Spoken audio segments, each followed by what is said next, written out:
Untuk di dalam kampus sendiri itu aku aktif di tahun 2022 kemarin di akhir aku berkesempatan diundang langsung karena aku sebagai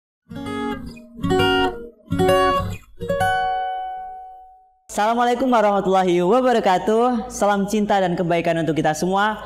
Halo Sobat FDK, kembali lagi dengan saya Muhammad Fahmi Smith. Kali ini kita akan bahas tentang menjadi mahasiswa produktif yang memiliki manajemen waktu dengan baik. Bicara soal kehidupan mahasiswa, banyak sekali yang bisa kita bahas karena mahasiswa banyak macamnya, mulai dari yang super sibuk, sok sibuk, bahkan kelihatan sibuk. Ada satu istilah populer namanya kuku mabu, kuliah pulang makan bobo. Biasanya mahasiswa yang super sibuk menghabiskan waktunya untuk ikut kegiatan eksternal maupun internal kampus. Selain itu ada juga yang magang, bahkan mengambil kerjaan paruh waktu.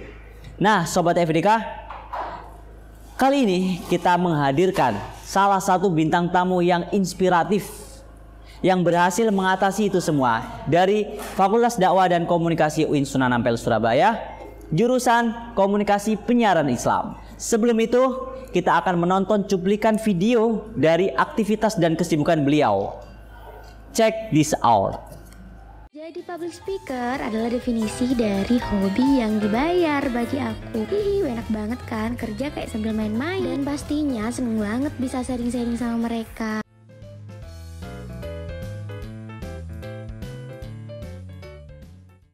Saya Nafada Syafaatul Ummah selaku MC hari ini beserta seluruh panitia yang bertugas pamit undur diri.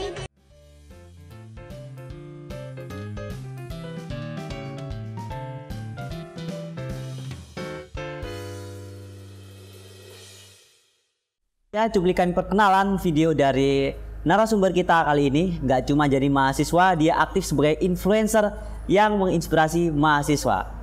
Namanya Nafada Syafaatul Ummah.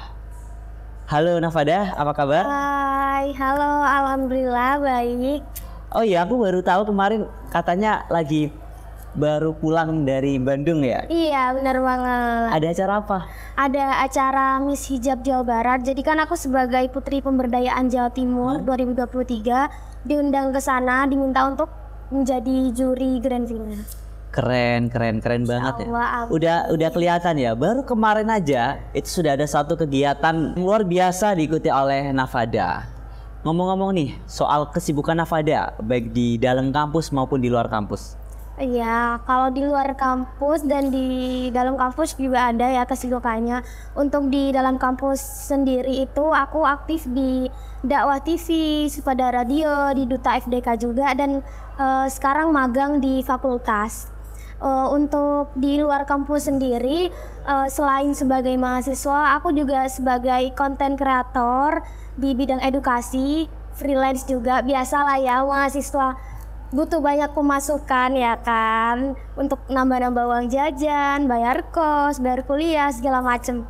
Banyak kebutuhan ya kan kalau anak rantau. Iya udah banyak sekali ya, lebih dari 3 ya tadi. Ada jadi duta dan yang paling terakhir adalah jadi influencer dari salah satu startup di bidang pendidikan. Ya. Kalau aku lihat nih dari sekian banyaknya kesibukan yang kakak jalani, apa saja sih yang didapat?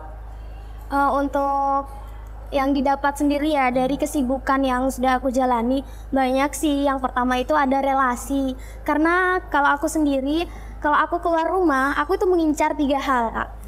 Yang pertama itu sains, relasi, dan uang. Karena kan rezeki nggak selalu dalam bentuk uang kan. Relasi juga bisa relasi juga sebagai bentuk rezeki kan untuk kita. Kita bisa punya banyak teman yang baik, teman-teman yang baru, kita bisa ngambil pengetahuan juga dari mereka, wawasan kita juga bertambah, seperti itu. Oke, ada 3 poin ya, sains, relasi dan uang.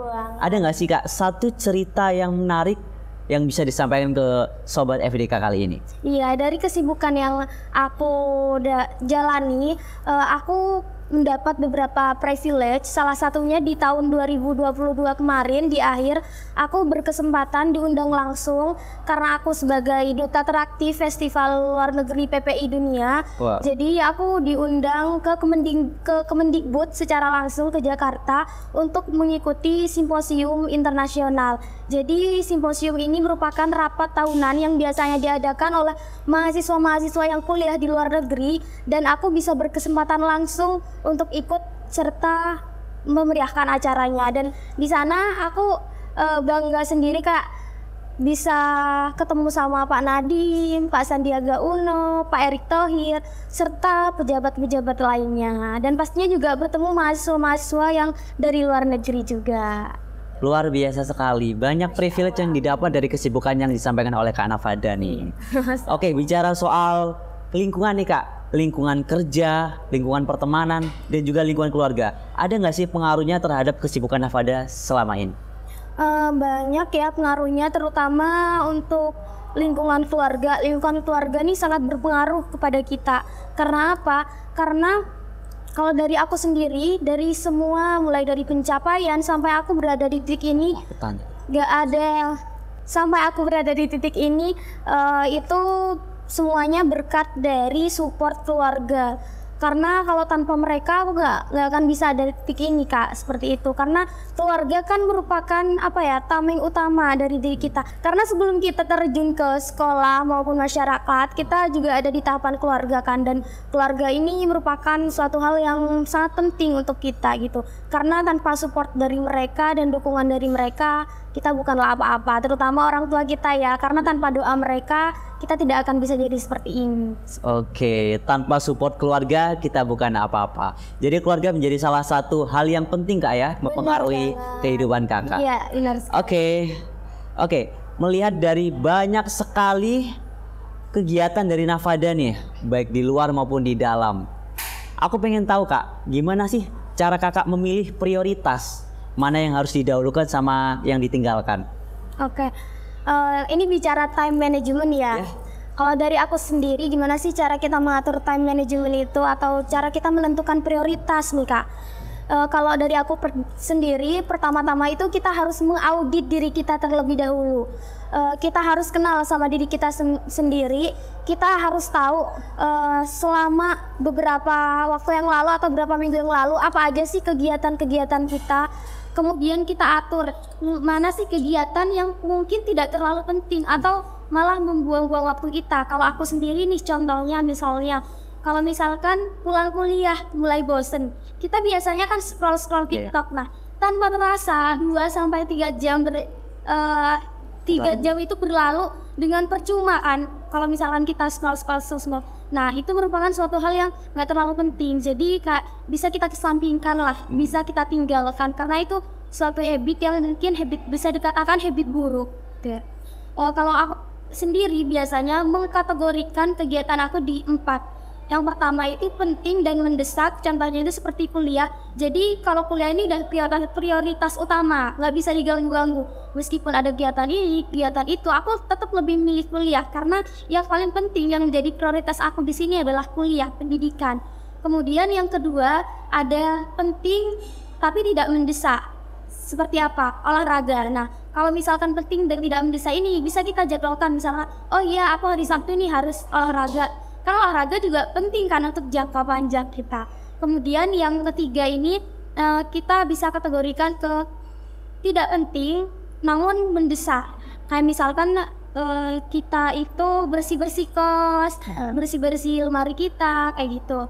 Kemudian yang keempat, yang terakhir ini tidak penting dan tidak mendesak. Ya bisa kita kesampingkan dulu nih, bisa baik-baik untuk kegiatan ini karena nggak terlalu penting dan tidak mendesak juga, malah membuang-buang waktu kita. Kayak misalkan tadi scroll TikTok sampai 2-3 jam berlalu gitu ya kan, karena waktu itu penting gitu.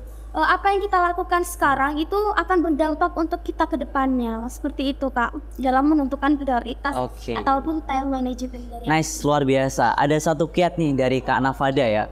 Ada 4 ya aspek dalam mengelola waktu. Yang pertama penting, mendesak, penting, tidak mendesak, tidak penting, mendesak, dan tidak penting dan tidak mendesak. Oke, selain dikenal sebagai mahasiswa yang aktif baik di luar dan di dalam kampus, Kak Nafada ini juga terkenal sebagai influencer ya. Kalau kita lihat di media sosialnya, followersnya sudah 30.000 ke atas.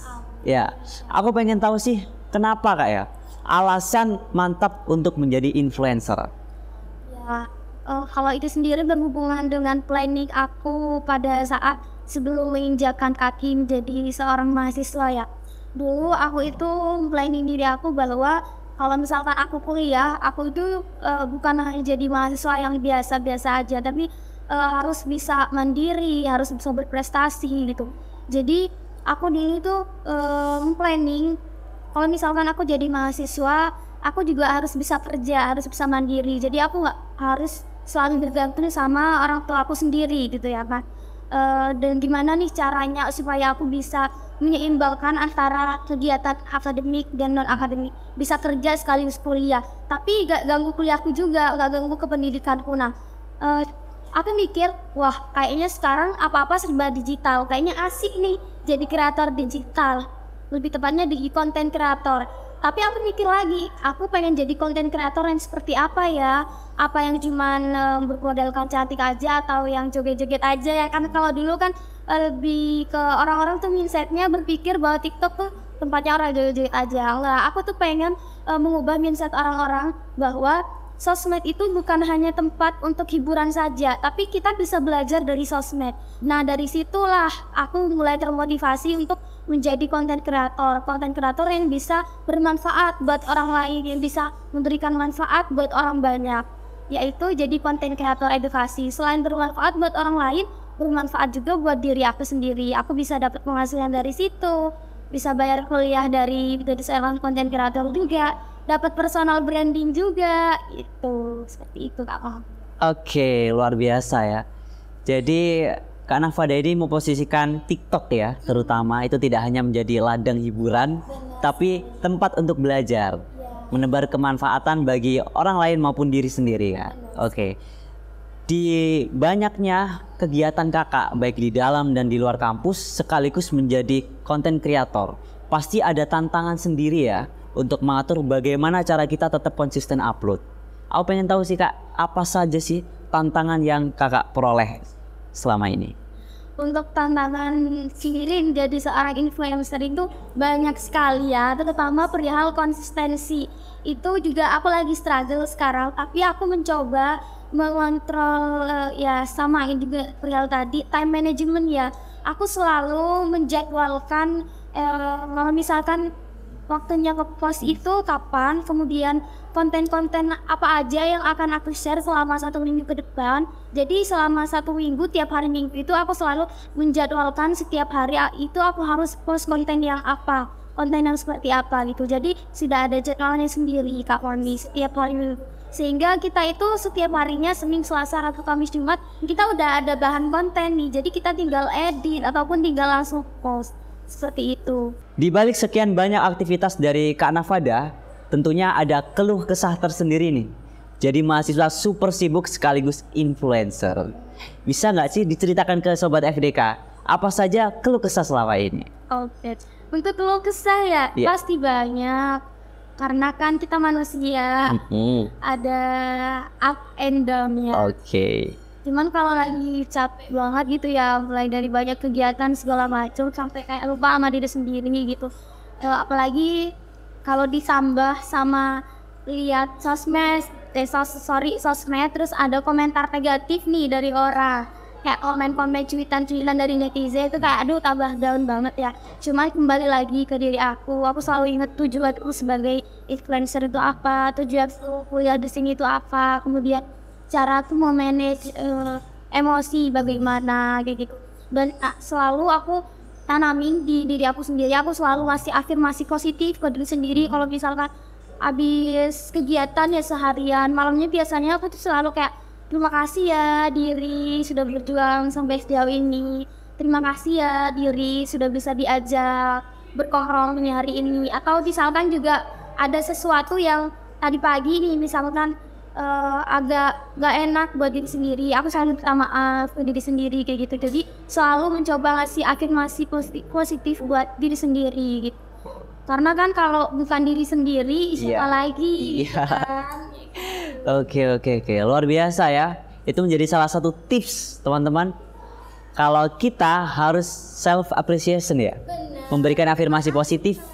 Terima kasih kepada diri sendiri. Agar ya lebih kuat lagi ya menjalani kehidupan. Jadi begitu Sobat FDK, tips menghadapi keluh kesah kehidupan oleh Kak Nafada memberikan afirmasi positif setiap malam Kak Nafada ya? Ya, setiap selesai kegiatan. Setiap selesai kegiatan. Capek-capeknya terima kasih kepada diri sendiri. Minta maaf kepada diri sendiri. Oke Sobat FDK, di balik kesibukan dari Kak Nafada nih, pasti Kak Nafada sudah merencanakan ke depan bakal gimana. Aku pengen tahu nih, rencana Kak Nafada ke depan jangka pendek gimana?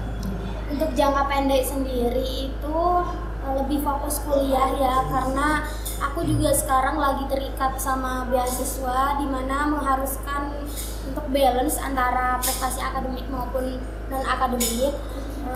Kemudian kedua, aku juga sekarang kan diamanahin jadi ikut tim pemberdayaan Jawa Timur. Mungkin kedepannya lebih banyak lagi program-program yang aku lakukan dan bisa menebar kebermanfaatan untuk banyak orang, dan pastinya belajar lebih banyak hal lagi di luar sana karena aku tipe orang yang suka sama namanya belajar hal baru. Dan aku juga suka peluang gitu, jadi suka men-challenge diri sendiri. Wah, kira-kira bisa nggak ya aku ikut ini? Kira-kira bisa nggak ya aku men-challenge diri aku sendiri di bidang ini seperti itu. Oke, dari jangka pendek rencananya saja sudah terlihat luar biasa ya. Aku pengen tahu nih Kak, untuk rencana jangka panjang bagaimana? Untuk rencana jangka panjang itu biasanya 5-10 tahun ke depan ya.